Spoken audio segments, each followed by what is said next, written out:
All right, today we're going to unpack one of the strangest, most fascinating political comebacks in modern history. It's a story that involves a 2,500-year-old philosopher, a global superpower, and a real mystery at the heart of what China is today. We are, of course, talking about Confucius. So let's set the scene. It's January 2011. You're in Tiananmen Square, the absolute symbolic center of communist China. And one morning, a massive, 31-foot-tall bronze statue of Confucius just shows up out of nowhere, and it's positioned staring directly at the giant portrait of Mao Zedong. I mean, this would be like your arch nemesis suddenly appearing on your front lawn. For decades, the Communist Party had labeled Confucius as public enemy number one. So for him to just pop up here, well, that wasn't just a surprise. It was a huge, unmistakable statement. And that lands us right on the central question for us today. Why? Why would the Chinese Communist Party, after spending decades trying to literally erase this man from history, suddenly turn around and build a giant monument to him? What on earth changed? Well, to get to the bottom of it, we first have to understand who the man himself really was. So let's rewind the clock, way back, about 2,500 years, to meet a man named Kongzi, or as the West would come to know him, Confucius. So here's the quick rundown. Confucius came from an old noble family that had basically lost everything.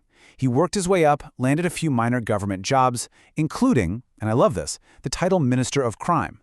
But, politics being politics, he upset the wrong people and was forced into exile for over a decade. He only came back home when he was an old man, and he spent the rest of his life just teaching. And this period of exile is really telling. For 13 years, he was essentially a wandering philosopher, going from state to state, trying to convince any ruler who would listen to adopt his ideas for how to run a good society. But pretty much nobody was interested. He was met with indifference, danger, you name it. And this is the key thing. In his own lifetime, Confucius wasn't the revered sage we picture. By most measures, he was a political failure. So what were these ideas that everyone was ignoring? Well, at their very core, they were all about one thing: how to become what he called a chunzu, a person of ideal character, or, to put it simply, a gentleman. Okay, so the foundation of his whole philosophy is a concept called Ren. You can translate this as compassion or humanities. Really, it just means loving others. It's that fundamental virtue of having a genuine concern for the people around you. But it's one thing to feel compassion. How do you actually practice it?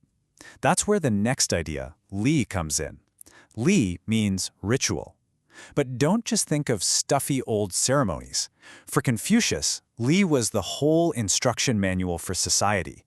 It was all the rules of proper conduct, from big, grand state ceremonies all the way down to simple, everyday politeness that create order and show respect. And the person who perfectly balances that inner compassion, Ren, with the correct outer actions, Li, well, that's the chunzu, the gentleman, the superior person. This is the goal. For Confucius, if you just had rulers who were true gentlemen, then your state would naturally be just, stable, and prosperous. He summed it all up in what is probably his most famous saying. You'll find it in his book, The Analects, and it's basically his version of the Golden Rule. It's such a simple but powerful idea that just ties everything together. For 2,000 years, these ideas were the absolute bedrock of Chinese civilization. Rulers used them, scholars debated them, society was shaped by them.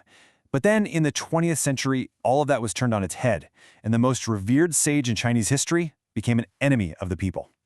I mean, just look at the contrast here. It's completely jarring. For 2 millennia, Confucius looked like this: the ultimate wise teacher, the foundation of a whole civilization. And then, suddenly, he looked like this, the symbol of everything the communist revolution was trying to burn to the ground. So, what happened? Well, after the Communist Party took over, and especially during the chaos of the Cultural Revolution, Confucius was officially condemned. He was painted as the face of feudal, backwards old China. They launched these massive political campaigns in the 1970s with the explicit goal of uprooting his influence, arguing his ideas about social hierarchies and order were holding back the revolution. And yet, here we are. Fast forward just a few decades, and they're putting up statues of him in Tiananmen Square. Which brings us right back to our big question. Why the dramatic U-turn? What is going on with this great Confucian revival? The answer really starts to take shape in the early 2000s. As China was dealing with a lot of growing pains, like massive inequality and corruption, the leadership started pushing a new national slogan: the need to build a harmonious society. Now, what values do you need for a harmonious society? Well, you'd want social stability, a clear sense of order, and of course, respect for authority. Does that sound familiar? The rest of the world got a front row seat to this new strategy at the 2008 Beijing Olympics. That incredible opening ceremony, which was this huge exercise in national branding, featured thousands of performers dressed as Confucian disciples chanting his teachings. The message, broadcast to literally billions of people, was crystal clear. Confucius was back, and he was now a symbol of China. And the revival didn't stop there. It hit pop culture too. In 2010, the state-owned film company produced a massive, big-budget epic movie simply called Confucius. And get this, they even pulled the blockbuster American movie Avatar out of many theaters to make more room for their film. The point is, this wasn't some quiet comeback. The state was actively manufacturing a new national icon. So why go to all this effort? Well, it's a very clever, multi-layered strategy. First, if you just focus on certain Confucian teachings, you get a powerful message about social harmony and respecting authority, which is incredibly useful for a government that values stability. Second, as old-school communist ideology was fading, Confucius helped fill a kind of values vacuum with a homegrown philosophy. It also offers a powerful Chinese alternative to so-called Western ideas like democracy. And finally, it wraps the party's own authority in the respected cloak of ancient Chinese wisdom. And all of this has left Confucius in a pretty strange spot in the 21st century. Is he a timeless philosopher, or has he become a very timely political tool? So today, you basically have two competing versions of Confucius. There's the historic philosopher, the guy whose ideas on ethics and being a good person have shaped an entire continent for more than 2,000 years. And then there's the state-approved symbol, a carefully curated icon whose teachings on hierarchy and loyalty get all the attention because they serve a modern political purpose. And that leaves us with a final, really important question. As China's influence continues to grow around the world, which version of this ancient philosopher will ultimately define its path forward? Will it be the compassionate teacher who focused on empathy, or will it be the state-sanctioned symbol of authority?